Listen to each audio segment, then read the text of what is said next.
Assalamu alaikum students. How are you?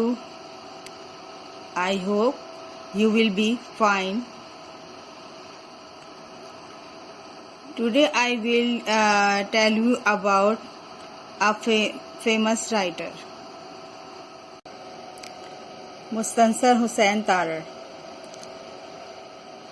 Mustansar Hussain Tarar के बारे में जो पूरी इंफॉर्मेशन है वो आपकी बुक में मौजूद है.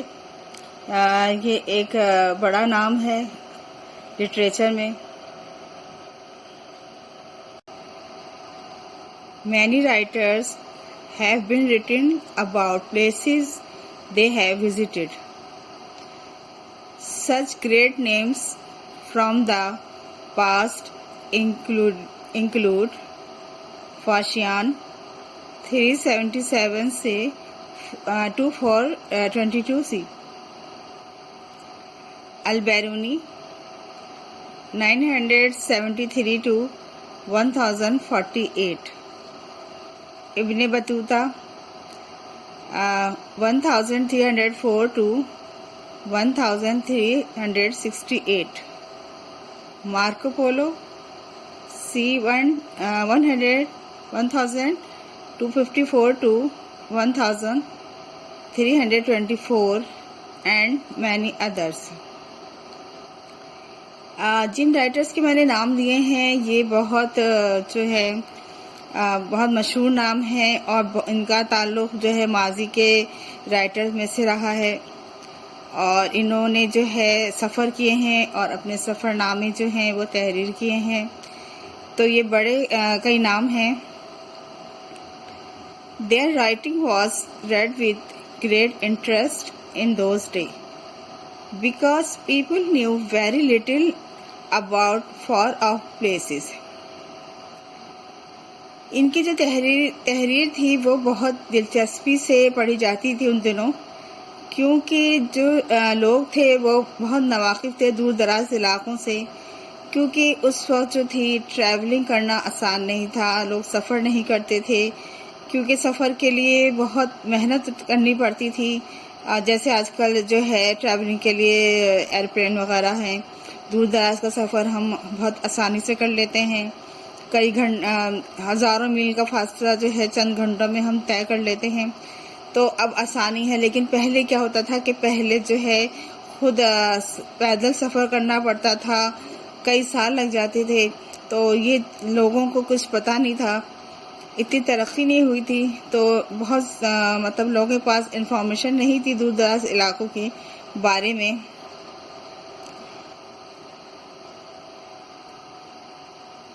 Accordingly, the Pakistani writer Mustansar Hussain Tarar has developed a style that can interest the readers even if they already know about the place he described.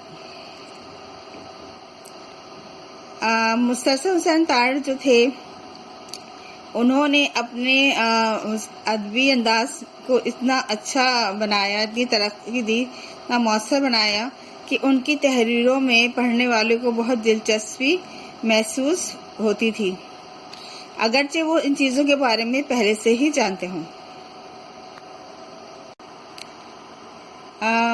Mustansar Hussain Tarar was born on March 1st, 1939 in Lahore.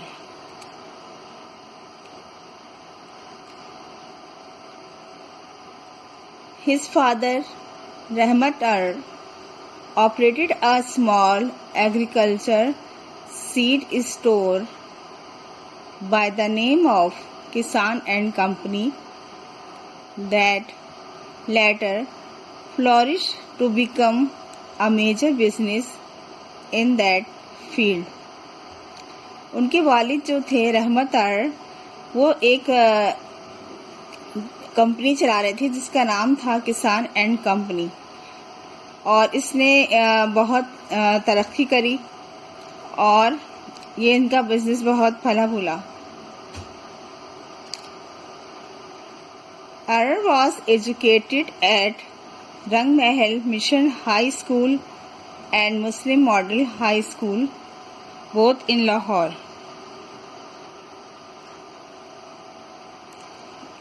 Pakistan. He pursued higher studies at Government College, Lahore, and in London.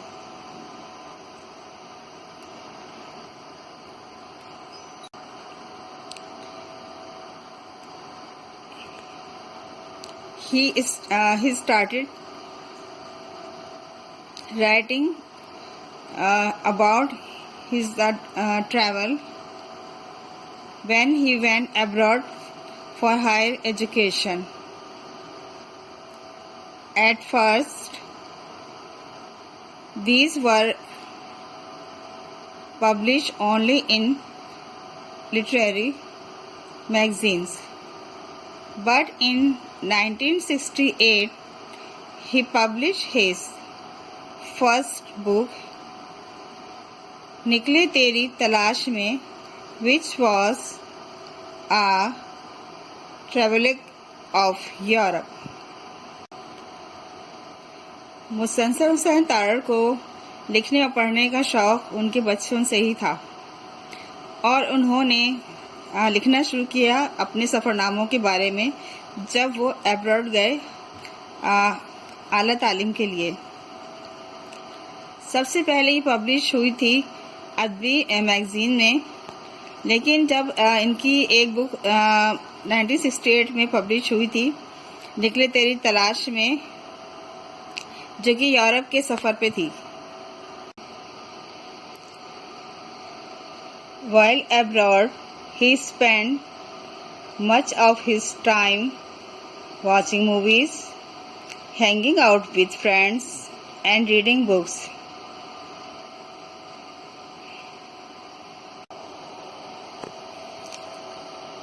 In 1958, he attended the World Youth Festival in Moscow and wrote a book named Fakhta Dove, based on his experience. As I told you, in 1968 he published his first book, निकले तेरी तलाश में, which was a travelogue of Europe. It became very popular with all types of readers in Pakistan and got included in the syllabus of Moscow University in Russia. Since then, Tarar has published many travelogues, novels, short stories, television plays, and newspaper columns. He writes in Urdu, English, and Punjabi. He has also appeared on television as an actor and as an anchor person. इनकी किताब निकले तेरी तलाश में बहुत मकबूल हुई पाकिस्तान के अंदर, और मॉस्को की यूनिवर्सिटी जो है उसमें वो सिलेबस में शामिल हुई. उसके बाद से मुसन्सर तारड़ ने बहुत सी जो अपनी किताबें और novel, short stories, place and newspaper columns पे काम करना शुरू किया. उनके कॉलम उर्दू, इंग्लिश और पंजाबी ज़बान में लिखे जाते रहे. उन्होंने इन ज़बानों में लिखा और उसके बाद वो टेलीविज़न पे भी एक बतौर अदाकार और एक एंकर पर्सन के भी जलवा अफरोज हुए. उन्होंने 50 से ज़्यादा किताबें लिखी हैं, जिसमें नॉवेल्स और जो है मुख्तसर कहानियाँ शामिल हैं उनके कैरियर में.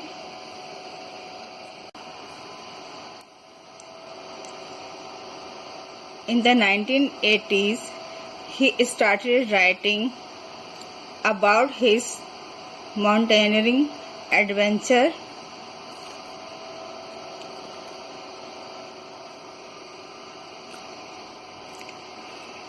in the northern area of Pakistan. This travelix becomes a sensation and inspired the younger generation to visit this beautiful region of the country. 1980s में उन्होंने लिखना शुरू किया पहाड़ों के ऊपर कि जो वहाँ पे पहाड़ों पे जो है इसको जो क्या एडवेंचर है पहाड़ों पे जाने का, जो नॉर्थन एरियाज़ के पहाड़ हैं पाकिस्तान में, उस पे उन्होंने सफ़रनामा लिखा, जिससे जो है लोग जो हैं जी ख़ास तौर से जो यंग जनरेशन थी पाकिस्तान की, वो बहुत मुतासिर हुई और अट्रैक्ट हुई उधर उस एरिया में विज़िट करने के लिए.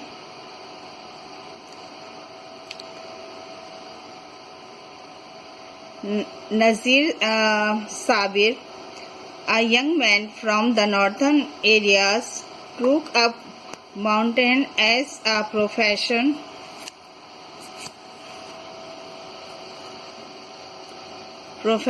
And went on to climb the Everest as well as K2.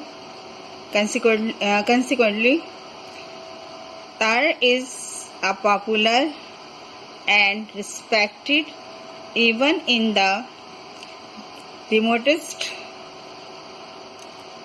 corners of the northern areas, and a beautiful lake in the fairy meadows near the base camp of the Nanga Parbat has been named Tarar lake. Mustansar Hussain Tarar की तहरीरों से मुतासिर होकर एक young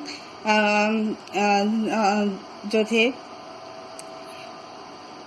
नज़ीर साबिर, वो बहुत मुतासिर हुए और उन्होंने इसको एज अ प्रोफेशनल कैरियर को अपनाया और उन्होंने जो है वो माउंट एवरेस्ट जो है इसको सर किया, उसके साथ साथ K2 को भी, जिसके इस कामयाबी के नतीजे में जो मुस्तनसर तारड़ थे वो बहुत मशहूर हो गए. यहाँ तक कि जो नॉर्थन एरिया के दूर दराज इलाके हैं वहाँ पे भी वो पहचाने जाने लगे. नॉर्थन एरिया के पास एक खूबसूरत झील है फेयरी मेडोज के नाम से, तो उसका जो है जो कि नांगा पर्वत के करीब है, उसको भी तारड़ लेक का नाम दिया गया इनकी काविशों के नतीजे में. Excerpt. The following is an excerpt from the Nanga Parbat, one of the greatest travelers of Mustansar Hussain Tarar.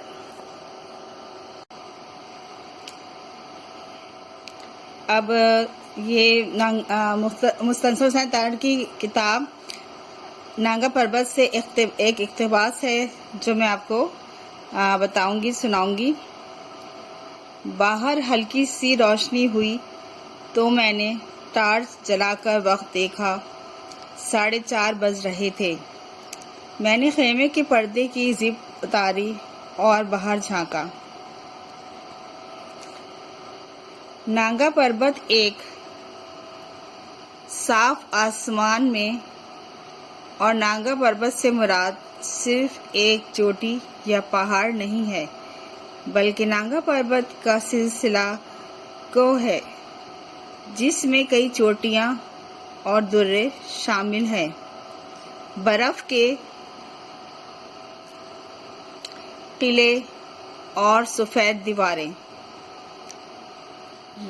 Raikot चोटी की जानिब से बर्फ का एक छोटा सा हिस्सा धूप में आ रहा था. मैं खैमे से बाहर आया और रबर मैट्रेस बिछाकर بیٹھ گیا۔ سردی تھی لیکن بے آرام نہیں کرتی تھی، صرف اپنے ہونے کا پتہ بتاتی تھی۔ نانگا پربت ایک پکچر پوسٹ کارڈ کی طرح سفید اور شفاف اور ایک ایک تفصیل کے ساتھ دکھائی دے رہی تھی۔ اس صبح وہاں اور کوئی نہ تھا جو اسے دیکھتا۔ فیری میڈو میں گھنے جنگل اور رائے کوٹ گلیشیئر کے آس پاس کوئی نہ تھا جو میری طرح اس پر نظریں جمائے بیٹھا تھا۔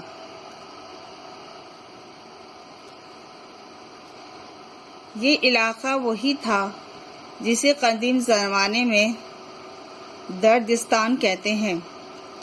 یہ عظیم ہمالیہ کا وہ مغربی حصہ ہے جو وادی کشمیر سے سکتا ہوا دریائے سندھ کے قریب قراقرم کے سامنے آ جاتا ہے، اور ہمالیہ کا یہ حصہ نانگا پربت کی عظیم چوٹی کے حوالے سے جانا جاتا ہے۔ آج ان علاقوں کو دیامر کہتے ہیں۔ نانگا پہاڑ اور یہی نانگا پربت کا مقامی نام ہے۔ اسے دیامورائی بھی کہتے ہیں۔ اسے قاتل چوٹی اس لیے کہا گیا ہے کہ اب تک 50 کے قریب کوہ پیما اسے زیر کرنے کی خواہش میں خود زیر زمین جا چکے ہیں، بلکہ زیر برف کہنا زیادہ مناسب ہوگا، کیونکہ وہاں پہ جو ہے پورا برفیلا علاقہ ہے، تو وہاں پہ ریت اور مٹی تو ہے نہیں، وہاں پہ سب برف پائی جاتی ہے، بہت ٹھنڈا علاقہ ہے، تو اسی لیے مصنف نے اس کو زیر برف کہا ہے۔ اور اس قتل کا آغاز پہلی برطانوی مہم کے لیڈر ممری سے ہوا، جو 1897 میں نانگا پربت کی جانب آئی۔ ممری کے ایک ساتھی نارمن کوبی نے حادثے کے بعد اپنی ڈائری میں لکھا، سورج کی روشنی اور خوبصورتی ختم ہو گئی، وحشی، ظالم اور دھتکارتی ہوئی نانگا پربت اس اجنبی سرزمین میں صرف خوف اور وحشت ہے، اور سب سے زیادہ خوفناک احساس یہ ہے کہ یہ چیز آپ کے سامنے ننگی کھڑی ہے اور اس سے پرواہ تک نہیں کچھ بھی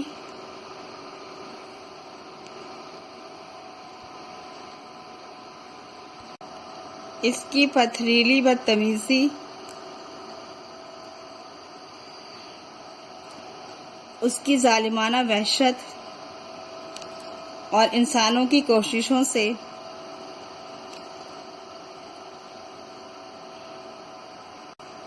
اور انسانی کوششوں سے مکمل لاپرواہی ایسی چیزیں ہیں کہ انسان یہ سوچنے پر مجبور ہو جاتا ہے کہ یہ جگہ کسی اور دنیا میں ہے۔ اور یہ درست ہے کہ آپ نانگا پربت کو لاپرواہی یا پیار سے نہیں دیکھتے، بلکہ ذرا خوفزدہ ہو کر احتیاط سے اور مرعوبیت سے دیکھتے ہیں۔ اس پر ایک نظر آپ کو حقیر بنا کر رکھ دیتی ہے۔ یہ آپ سے پرے اپنی الگ دنیا میں ہے اور آپ اس دنیا میں داخل نہیں ہو سکتے۔ مجھے آج اس دنیا کے کنارے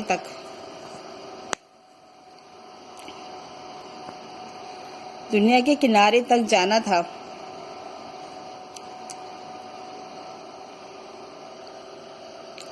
یعنی بیس کیمپ تک۔ دھوپ دیکھتے دیکھتے برف پر खिसकती हुई आगे हो रही थी। एक छोटा सा बादल कहीं से नमूदार होकर नांगा पर्वत की चोटी के गिर्द लपटने की कोशिश में था। मेरे सामने नांगा पर्वत की चोटी थी और ये 8,126 मीटर बुलंद थी। इसके दाएं जानिब जरा नीचे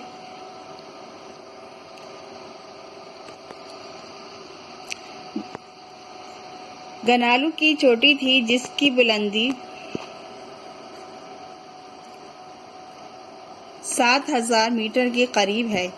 नांगा पर्वत के बाएं जानिब 3 खूबसूरत चोटियां यके बाद दीगरें नजर आती हैं, यानी सिल्वर बैग,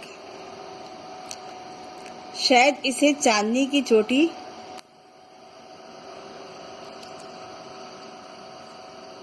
इसलिए कहा जाता है कि धूप इधर से आती है और उसकी बर्फों को चांदी की तरह चमकाती है। सिल्वर कोट के बाद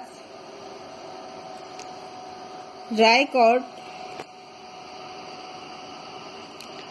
पैक है और ये एक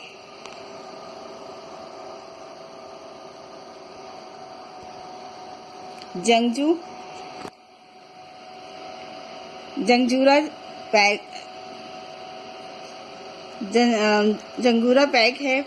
नांगा पर्वत की बलाई तह मुकम्मल धूप में आ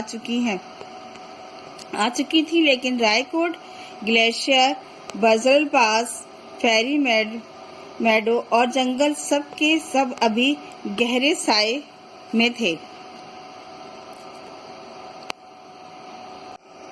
अभी मैंने मुस्तनसर हुसैन तार की किताब नांगा पर्वत से इक़्तिबास आपको पढ़कर सुनाया।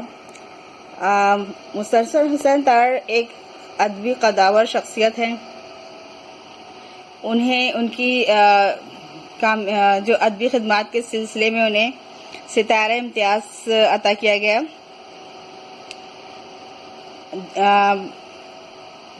2017 में उनको सितारा इम्तियाज़ दिया गया उनकी अदबी काविशों के नतीजे में।